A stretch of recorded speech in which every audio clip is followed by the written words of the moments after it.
Good afternoon friends.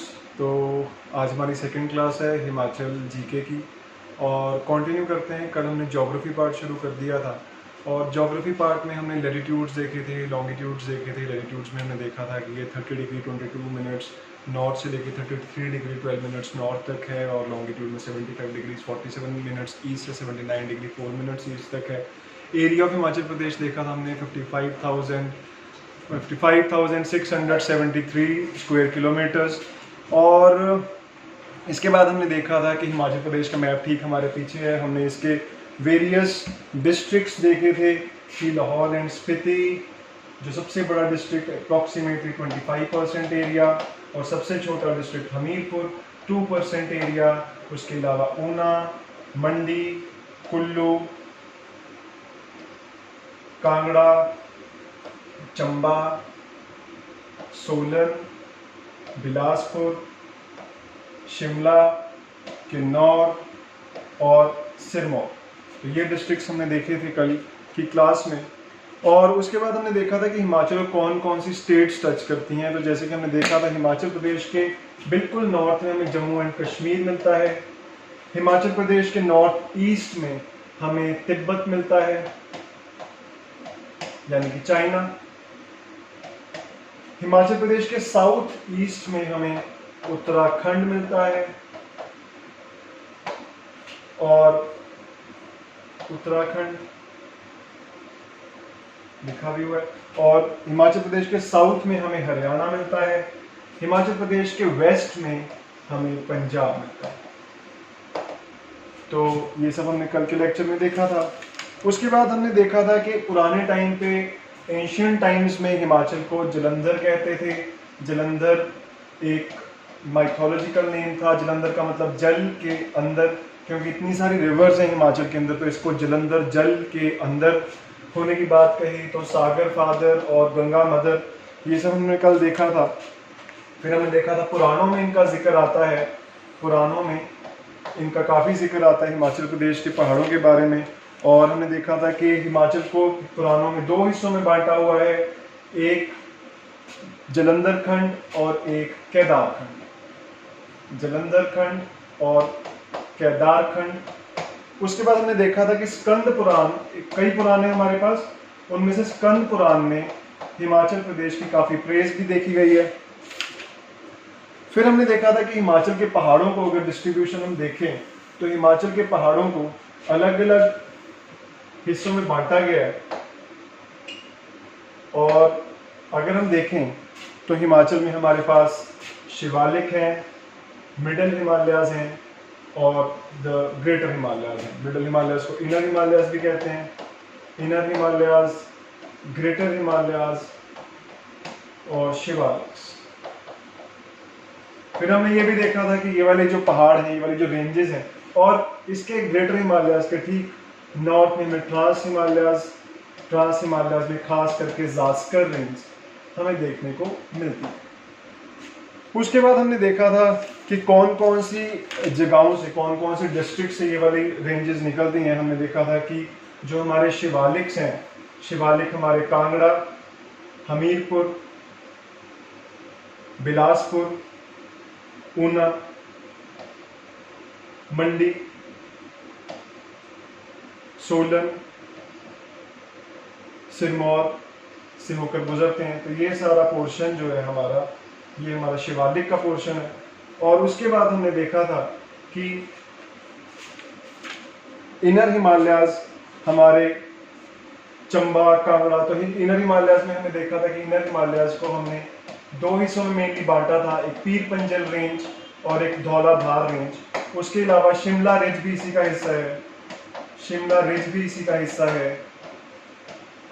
और Mussoorie ridge जो कि उत्तराखंड में है, मसूरी रिज भी इनर हिमालयाज या मिडल हिमालयाज या लेसर हिमालयाज का हिस्सा है। तो बच्चे क्वेश्चन है कि जो इनर हिमालयाज है, मिडल हिमालयाज है, वो तो ठीक है, लेकिन इनको लेसर हिमालयाज भी कहते हैं। तो लेसर हिमालयाज क्यों कहते हैं? इनकी हाइट तो बहुत ज़्यादा है, if you compare with the Shivaliks. तो इनको लेसर हिमालयाज इसलिए कहते हैं क्योंकि इनकी हाइट ग्रेटर हिमालय से कम रहती है। तो ग्रेटर हिमालयाज जो सबसे पुराने हिमालयाज हैं, हमारे हिमालयाज 3 हिस्सों में, 3 स्टेजेस में हुए हैं। सबसे पहले ग्रेटर हिमालयाज आए, उसके बाद मिडल हिमालयाज बने और लास्ट में हमारे शिवालिक्स बने। क्योंकि लेसर हिमालयाज की हाइट ग्रेटर हिमालय से लेस है, इसलिए इनको लेसर हिमालयाज कहते हैं। तो ये क्वेश्चन आपको पूछा जा सकता है। उसके बाद हमने ये भी देखा कि जो धौलाधार है, जो कि मिडल हिमालयाज है, कि लेसर हिमालयाज है, कि इनर हिमालयाज की एक हिस्सा है, वो ग्रेटर हिमालय से बद्रीनाथ नाम की जगह, जो कि उत्तराखंड में बद्रीनाथ से अलग हो जाता है। और धौलाधार सतलुज धौलाधार को काटती है रामपुर नाम की जगह पर, रामपुर नाम की जगह पर। और ब्यास धौलाधार को काटती है लारजी नाम की जगह पर। और फाइनली रावी भी काटती है। तो रावी, सतलुज, ब्यास 3 नदियां धौलाधार रेंज को काटती हैं। ये काटती है वेस्टर्न चंबा में, यानी कि चंबा में। तो ये हम सब देख चुके हैं। और हमने ये भी देखा था बड़ा बंगल नाम की एक जगह है, बड़ा बंगल, जहां पर धौलाधार और पीर पंजाल, तो पीर पंजाल नॉर्थ में रहता है और धौलाधार साउथ में रहता है। तो जहां ये मिलती हैं वो बीर बंगाल है जगह, और वहां पे एक नॉट है, एक गांठ है, जहां पे ये दोनों रेंजेस आपस में मिलती हैं। उसके बाद बच्चों हमने ये भी देखा था कि जो ग्रेटर हिमालयाज हैं, जो सबसे नॉर्दर्न मोस्ट है इन तीनों रेंजेस में से और सबसे ऊंची भी है, वो ग्रेटर हिमालयाज के नॉर्थ में लाहौल एंड स्पीति में एक नदी बह रही है जिसका नाम है स्पीति नदी बह रही है ग्रेटर हिमालयाज के नॉर्थ में। और ग्रेटर हिमालयाज के साउथ में हमें ब्यास नदी देखने को मिलती है। और उसके बाद हमने देखा था ग्रेटर हिमालयाज के नॉर्थ में जास्कर रेंज है। तो जास्कर रेंज जो है वो तिब्बत से इंडिया को अलग कर रही है। उसके नॉर्थ में तिब्बत है और साउथ में किन्नौर और लाहौल एंड स्पीति एरिया है। तो ये हो गई हमारी जास्कर रेंज तिब्बत से लाहौल एंड स्पीति और किन्नौर एरिया को अलग करती है। उसके बाद हमने देखा था कि जो हाईएस्ट पीक्स हैं हमारी हिमालयाज की, हमारी हिमाचल प्रदेश की, वो हमें मिलती हैं यहाँ पे। सबसे ऊंची है शिला, उसके अलावा थोड़ी कम ऊंची है रिवो, और उससे थोड़ी कम ऊंची है परग्युल। तो ये ऊंची रेंजेस हम यहाँ देखने को मिलती है। हमने शिला की हाइट देखी थी 7025 मीटर्स, और परग्युल की भी हमें दी हुई है 6971 मीटर्स। उसके बाद हमने देखा था कि जास्कर और ग्रेटर हिमालयाज का जो बीच वाला हिस्सा है, ग्रेटर हिमालयाज और जास्कर के बीच ड्राई जोन पड़ता है। इस ड्राई जोन में हमें ड्राई फ्रूट्स देखने को मिलते हैं, ड्राई फ्रूट्स की खेती, कल्टीवेशन की जाती है। इतना सब हमने देखा था। फिर हमने फिजियोग्राफी देखी थी हिमाचल प्रदेश की। हिमाचल प्रदेश की फिजियोग्राफी में हमने देखा था कि हिमाचल प्रदेश की फिजियोग्राफी को हम 5 हिस्सों में डिवाइड कर सकते हैं। वेट, सब, टेम्परेट फर्स्टली, जिसमें आ जाता है पालमपुर, कांगड़ा में पालमपुर, जोगिंदरनगर मंडी में, ये हमारा मंडी वाला पोर्शन आ गया। यहाँ पे कहीं जोगिंदरनगर में देखने को मिलेगा, ये रहा जोगिंदरनगर मंडी में। सोलन,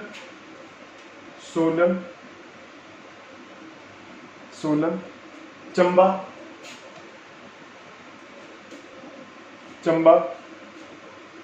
कांगड़ा और सिरमौर।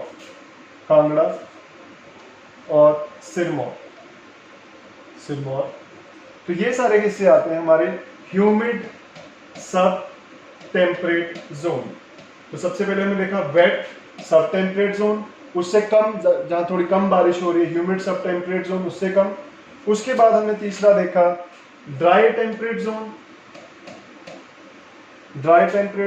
चौथा हमने देखा ह्यूमिड सब ट्रॉपिकल जोन, और लास्टली हमने देखा सब ह्यूमिड ट्रॉपिकल जोन। तो ये सब हमने विस्तार से कर लिए थे कल। उसके बाद हमने देखा कि हिमाचल की फिजियोग्राफी को बहुत सारी क्लाइमेटिक फैक्टर्स भी अफेक्ट करते हैं, जैसे कि ग्रेविटी विंड्स हमने देखा था कि शाम के समय चलती है सनसेट के बाद, और ये पहाड़ों की पीक से नीचे वैलीज की तरफ चलती है। ग्रेविटी विंड एक बहुत बड़ा फैक्टर रहता है पहाड़ों में। और उसके अलावा हमने देखा था वेस्टर्न डिस्टर्बेंसेस चलती हैं यहाँ। वेस्टर्न डिस्टर्बेंसेस जो कैस्पियन सी से पानी लेके आ रही हैं, बारिश का पानी लेके आ रही, मॉइस्चर कैरी करती आ रही हैं, और पूरे वेस्ट एशिया में, पूरे सेंट्रल एशिया में बारिश करते हुए हिमाचल तक पहुंचती हैं, हिमालय तक पहुंचती हैं, वेस्टर्न डिस्टर्बेंसेस। उसके बाद हमने देखा था जेट स्ट्रीम्स, जो कि एक ग्लोबल फिनोमेना है। लोअर ट्रोपोस्फेयर में बहुत ऊपर एक विंड्स चलती हैं, नैरो है, फास्ट मूविंग है। अगर आपके हवाई जहाज को, आपके जेट को ये स्ट्रीम्स मिल गई तो आपका जेट बहुत तेजी से आगे जाएगा। उसके बाद हमने देखी थी ली वेव्स वो वाली वेव्स हैं, वो वाली विंड्स हैं जो लीवर्ड साइड, यानी कि पहाड़ का वो हिस्सा जहाँ पे बारिशें नहीं होती, बारिश एक तरफ हो गई, अब बाकी का हिस्सा पीछे वाला सूखा रह गया, यानी कि ये वाला हिस्सा, यहाँ पे तो बहुत बारिश हुई, बादल आए और बारिश हुई, लेकिन इस तरफ बारिश नहीं हुई, तो यहाँ पे जो विंड्स चल रही हैं और इरोजन और डिस्ट्रक्शन कर रही हैं वो ली वेव्स हो गई। और lastly but not the least हमारे मॉनसून, तो मॉनसून विंड्स भी हमारे हिमाचल में बहुत बारिशें करती हैं। तो एक हो गए साउथ वेस्ट मॉनसून जो मैक्सिमम बारिश लेके आते हैं, और एक हो गए रिट्रीटिंग मॉनसून जो कम बारिश लेके आते हैं लेकिन तमिलनाडु में बहुत बारिश लेके आते हैं। तो ये रिट्रीटिंग मॉनसून हिमाचल में भी कुछ हद तक बारिशें करते हैं। और हम देखते हैं कि समर मॉनसून का, यानी कि साउथ वेस्ट मॉनसून का बहुत ज़्यादा इफेक्ट रहता है। उसके बाद हमने एडमिनिस्ट्रेटिव हिस्ट्री देखी थी हिमाचल प्रदेश की। हिमाचल की एडमिनिस्ट्रेटिव हिस्ट्री में हमने देखा था कि ये 15 अप्रैल 1948 में ये एक चीफ कमिश्नर प्रोविंस बनी, और जब princely states of Shimla and princely states of Punjab को मिला दिया गया तब ये चीफ कमिश्नर प्रोविंस बनी। उस टाइम पर इसमें कौन कौन से हिस्से थे? चंबा,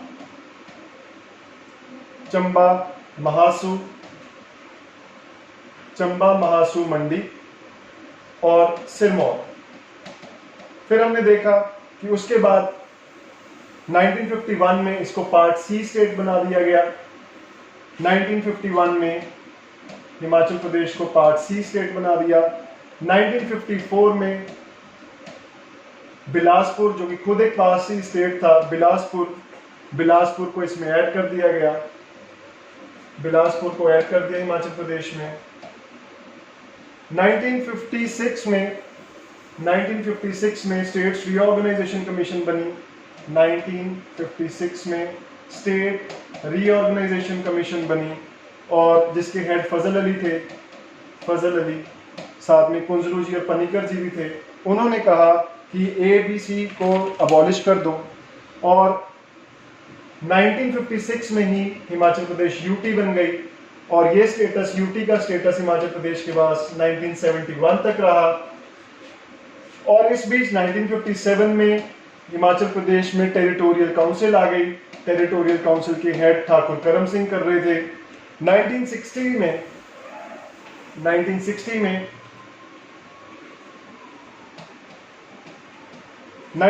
में चीनी तहसील को अलग कर दिया गया, जो कि बाद में किन्नौर बन जाएगा। 1963 में विधानसभा आ गई। 1963 में विधानसभा आ गई हिमाचल प्रदेश में, और टेरिटोरियल काउंसिल को हटा दिया गया। और 1966 में फाइनल ब्लो, जो हिमाचल प्रदेश के बनने के लिए जो फाइनल एक स्टेप रह गया था, वो 1966 नवंबर में आ रहा है, जब पंजाब की रीऑर्गेनाइजेशन हो रही है और कांगड़ा, कुल्लू, लाहौल स्पीति, शिमला, डलहौजी को अलग करके हिमाचल प्रदेश को सौंप दिया गया और पंजाब को बहुत छोटा कर दिया गया। और 96 में हमने देखा, 1966 में हिमाचल प्रदेश का एरिया 106% बढ़ गया और हिमाचल प्रदेश की पॉपुलेशन 108% बढ़ गई। उसके बाद 1972 दोबारा एक इंपॉर्टेंट ईयर आ रहा है। 1 सितंबर 1972 में हमीरपुर और ऊना कांगड़ा में से काटकर बनाए गए, कांगड़ा में से काटकर बनाए गए। और सोलन, नालागढ़,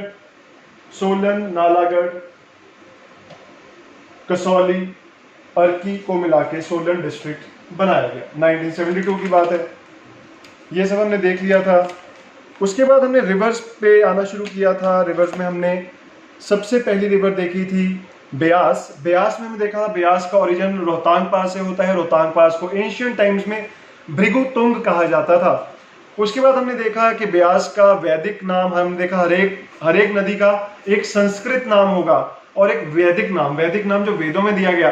संस्कृत का नाम, जो संस्कृत लैंग्वेज जैसे जैसे डेवलप हो रही है तो इन नदियों को क्या नाम दिया गया। ऑब्वियसली जो वैदिक नाम है वो संस्कृत नाम से पहले आया होगा। तो वैदिक नाम इसका अरिजिक्या और इसका संस्कृत नेम विपाशा है। हमने देखा था कौन कौन से जिले हैं, कौन कौन से डिस्ट्रिक्ट्स हैं जहां से ब्यास नदी बहती है। तो कुल्लू, मंडी, हमीरपुर, कांगड़ा। कुल्लू, मंडी, हमीरपुर, कांगड़ा से ये बहती है। कुल्लू, मंडी, हमीरपुर और कांगड़ा। और कांगड़ा से जैसे कि हम देख पा रहे हैं ब्यास जारी है आगे पंजाब की तरफ।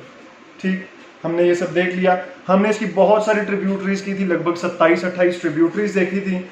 और हमने ये भी देखा था कि कांगड़ा में जहां पे एंटर कर रही है, हमीरपुर से जब कांगड़ा में एंटर कर रही है, उस जगह का नाम है संधोल। तो संधोल वो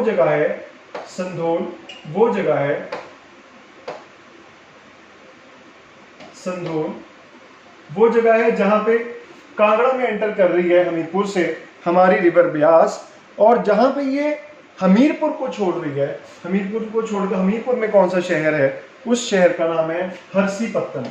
तो हरसीपत्तन से हमीरपुर को छोड़ा और कांगड़ा में जहां एंटर की वो नाम है संधोल।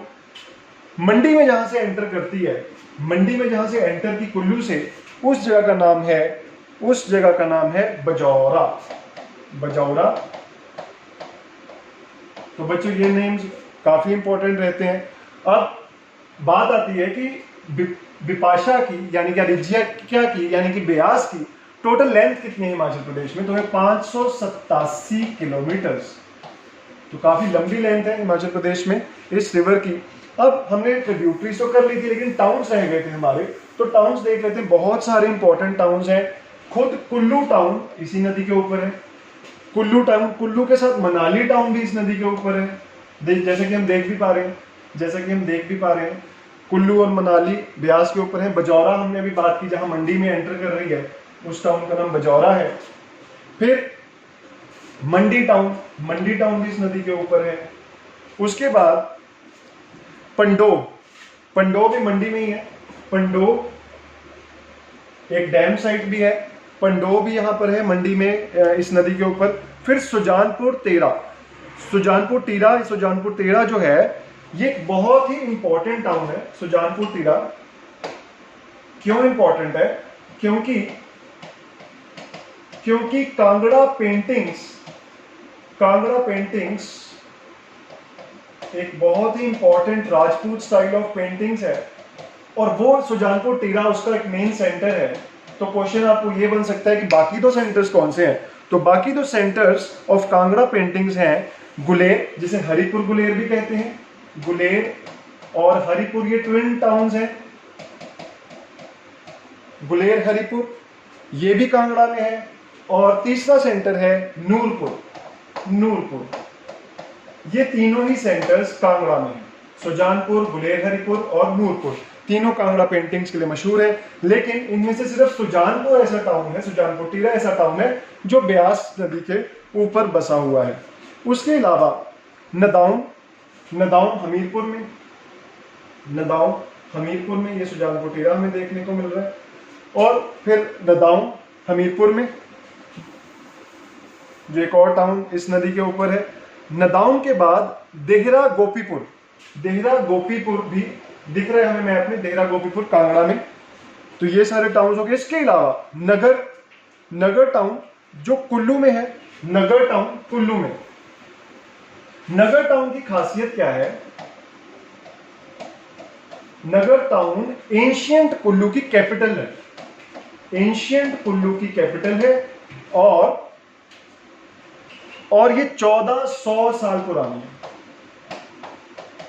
1400 साल पुरानी नगर कैपिटल किसने बसाई है? विशुद्धपाल नाम के एक राजा थे। उन्होंने नगर को कैपिटल बनाया जब कुल्लू किंगडम हुआ करता था। इसके अलावा एक और इंपॉर्टेंट टाउन इस नदी के ऊपर है जिसका नाम है कतरैन। कतरैन की क्या खासियत है? कतरैन कुल्लू में कतरैन है और ये ट्राउट फिशिंग के लिए मशहूर है। ट्राउट फिशिंग के लिए कतरैन मशहूर है कुल्लू में, ब्यास के ऊपर। उसके अलावा लास्ट टाउन जो हमारे पास रह गया वो है रायसन। रायसन की क्या खासियत है? रायसन राफ्टिंग का, जो रिवर राफ्टिंग हो रही है ब्यास में, उसका स्टार्टिंग पॉइंट है। राफ्टिंग का स्टार्टिंग पॉइंट है रायसन। और अभी कैच कंपनी, आपने सुना होगा कैच कंपनी जो मसालों के लिए बहुत फेमस है, तो रायसन में कैच कंपनी ने अपना मिनरल वाटर प्लांट बनाया है। Mineral water plant. तो ये क्वेश्चन बन सकता है। फिर ब्यास नदी में इतना ही है। इसके अलावा इसमें बहुत ऋषि मुनियों की कंट्रीब्यूशन है। वहां पे वो आए थे, माइथोलॉजिकल स्टोरीज, नारद, वशिष्ठ, विश्वामित्र, भृगु जो रोहतांग पास का एंशिएंट नेम भी रहा है, जमदाग्नि, भरद्वाज, वामदेव, कपिल, गौतम, श्रीगी, व्यास, परशुराम, एटसेट्रा एटसेट्रा एटसेट्रा। अगली नदी हमारे पास आती है चिनाब। चिनाब हमें पता है, चिनाब नदी दो नदियों से मिलकर बन रही है, चंद्रभागा, चंद्र नदी और भाग नदी। जब ये दोनों मिल जाती हैं तो नाम बनता है चिनाब। तो चंद्रभाग ही इसका संस्कृत नेम है। चंद्रभाग ही इसका संस्कृत नेम है और इसका वैदिक नेम है असिकिनी। असिकिनी इसका वैदिक नेम है। फिर चिनाब, हमें पता है ये सब इंडस रिवर सिस्टम का पार्ट है, ये सारी नदियां हमें पता है। तो चिनाब भी इंडस की ट्रिब्यूटरी है और जहां पे इंडस में मिलेगी दूर जाके पाकिस्तान में, वो जगह है मिथानकोट। मिथानकोट में चिनाब इंडस में जाके मिलती है। लेकिन उससे पहले हम शुरुआत कर लेते हैं कि चंद्र और भाग बारालाचा पास के ऑपोजिट तरफ से निकलती हैं। एक तरफ से चंद्र निकली और एक तरफ से भाग निकली, चंद्र और भाग। जब ये मिली तो हमारे पास चंद्रभाग यानी कि चिनाब आ गई। तो जहां पे मिल रही है उस जगह का नाम है तांडी।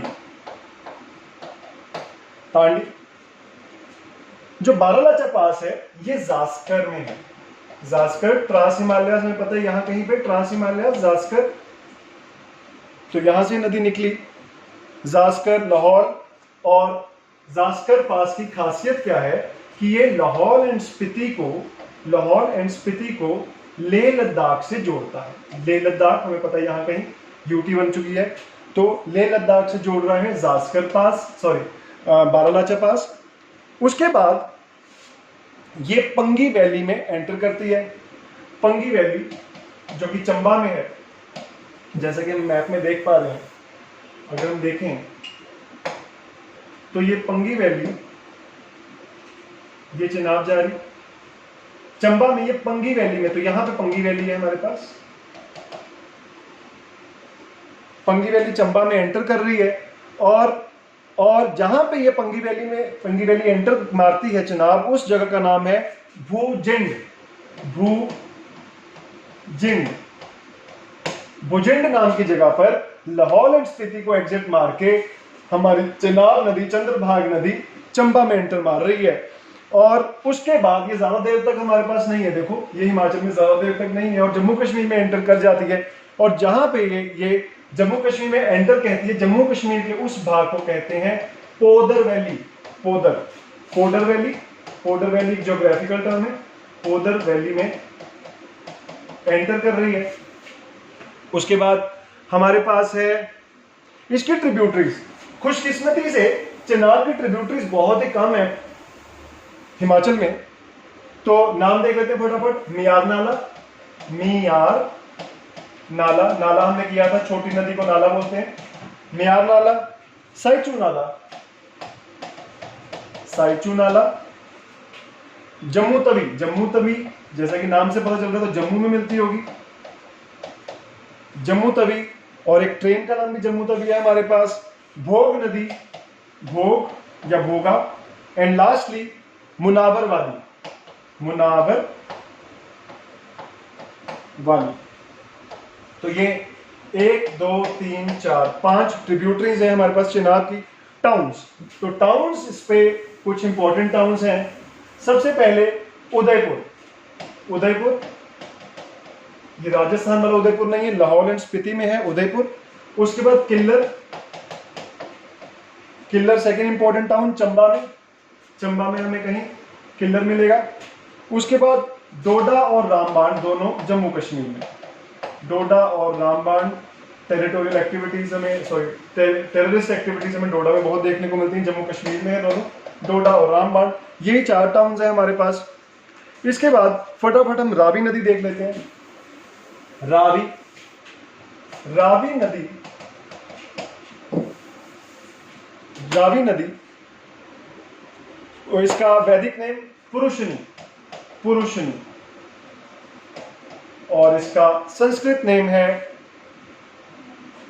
इरावती, इरावती,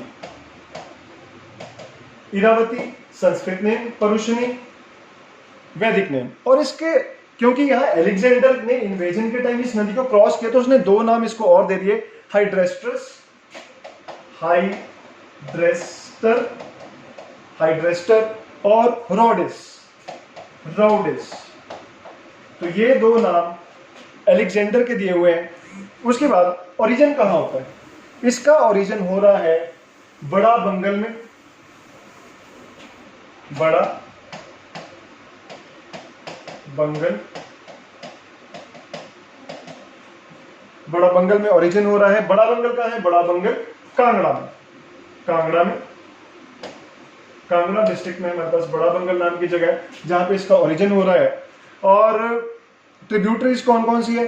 अच्छा, बड़ा बंगल, इंटरेस्टिंग पार्ट ये है कि बड़ा बंगल धौलाधार की एक, धौलाधार रेंज की एक आगे स्प्लिट हुई हुई रेंज है। तो यहाँ पे कहीं बड़ा बंगल रेंज है जो कि धौलाधार की रेंज है। और इसके ट्रिब्यूटरीज फटाफट देख लेते हैं।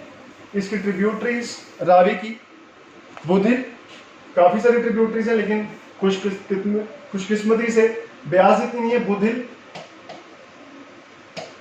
बुधिल, तुंदा बेलजेदी, तुंदा बेल जेदी, सियूल, चिरचिंद नाला,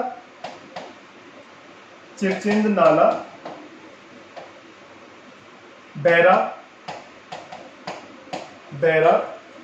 उसके बाद तंतगिरी, तंतगिरी, भदल, भदल अलग है, बुधिल अलग है, भदल, तुंदहन, तुंदहन, और साहो। 10 ट्रिब्यूटरीज हैं। साहो, टोटल किलोमीटर्स जो लेंथ है इसकी वो ब्यास से कम है, ब्यास की 500 कुछ थी, इसकी 473 है, 473 किलोमीटर। और चंबा में इसकी लेंथ, चंबा में रावी की लेंथ जो है हमारे पास वो 130 किलोमीटर है, 130 किलोमीटर। फिर कुछ देर तक रावी नदी पीर पंजाल और धौलाधार, पीर पंजाल और धौलाधार के बीच भी बह रही है हमारी रावी नदी। हिमाचल को लीव कर देती है, छोड़ देती है, और पंजाब में एंटर करती है खेड़ी नाम की जगह पर। खेड़ी पर ये पंजाब में एंटर कर रही है, हिमाचल को छोड़ रही है रावी। और इस पे चमेरा नाम का एक पावर प्रोजेक्ट है, चमेरा। टाउन्स कौन कौन से हैं? भरमौर, भरमौर टाउन चंबा में, भरमौर टाउन चंबा में दिख रहा है हमें मैप पे। माधोपुर, पठानकोट में पंजाब में माधोपुर, तो हमारे लिए हिमाचल पॉइंट ऑफ व्यू से इतना इंपॉर्टेंट नहीं है, बट हमें पता होना चाहिए कि माधोपुर पंजाब में ये नदी बह रही है रावी। और चंबा टाउन खुद भी, चंबा टाउन खुद भी इसी नदी के ऊपर है, रावी के ऊपर। भरमौर की खासियत, भरमौर के बारे में हल्का सा देख लेते हैं। भरमौर जो है वो एंशियंट नाम इसका ब्रह्मपुरा था, ब्रह्मपुरा, और ये चंबा की कैपिटल था, चंबा प्रिंसली स्टेट की कैपिटल था। और तो बच्चों आज के लिए इतना ही रखते हैं। अब हम कल बाकी की ज्योग्राफी खत्म करने की कोशिश करेंगे। Thank you so much.